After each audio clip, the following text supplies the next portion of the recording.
తెలంగాణలో గత ఏడాది జరిగిన అసెంబ్లీ ఎన్నికల్లో రాష్ట్ర వ్యాప్తంగా కాంగ్రెస్ విజయంతో ఘోర పరాజయం పాలైన బీఆర్ఎస్ పార్టీ గ్రేటర్ హైదరాబాద్లో మాత్రం హస్తానికి మించి బలమైన పట్టు నిలుపుకుంది. అయితే మరో 2-3 నెలల్లో జరగనున్న లోక్సభ ఎన్నికల ముందు గ్రేటర్ హైదరాబాద్లో బీఆర్ఎస్ పార్టీకి ఊహించని షాకులు తగులుతున్నాయి. ఇదే క్రమంలో CM Revanth Reddy operation GHMC మొదలుపెట్టారని తెలిసింది. ఇదే నేపథ్యంలో గ్రేటర్లో బీఆర్ఎస్ పార్టీకి మరో బిగ్ షాక్ తగిలింది. మంగళవారం సీఎం రేవంత్ రెడ్డితో GHMC deputy mayor Srilatha Shobhan Reddy దంపతులు భేటీ అయ్యారు. గత కొంతకాలంగా బీఆర్ఎస్ అధిష్టానంపై మోతే శోభన్ రెడ్డి తీవ్ర అసంతృప్తిలో ఉన్న విషయం తెలిసిందే.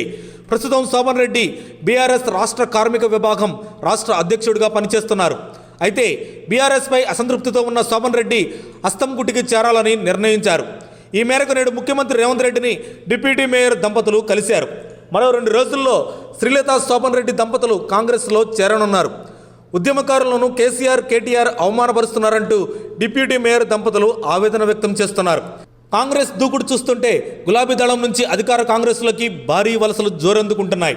ఇటీవలే బీఆర్ఎస్ పార్టీకి రాజీనామా చేసి కాంగ్రెస్ కండువా కప్పుకున్న జీహెచ్ఎంసీ మాజీ డిప్యూటీ మేయర్ బాబా ఫసీయుద్దీన్ బాటలో మాజీ మేయర్ బొంతు రామ్మోహన్ గులాబీ పార్టీకి గుడ్ బై చెప్పి కాంగ్రెస్ తీర్థం పుచ్చుకోనున్నట్లు తెలుస్తుంది. ఆదివారం బొంతు రామ్మోహన్ సీఎం రేవంత్ రెడ్డిని ఆయన నివాసంలో మర్యాదపూర్వకంగా కలిశారు. దీంతో రామ్మోహన్ తన అనుచరులతో కలిసి త్వరలోనే కారు దిగి అస్తంగుటికి చేరేందుకు సిద్ధమైనట్లు సమాచారం.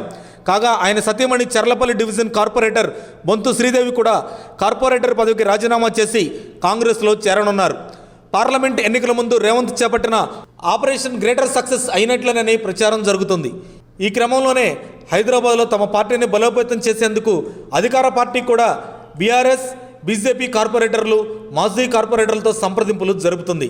గ్రేటర్ హైదరాబాద్ ప్రాంతానికి చెందిన ఓ కాంగ్రెస్ కీలక నేత చక్రం తిప్పుతున్నట్లు సమాచారం.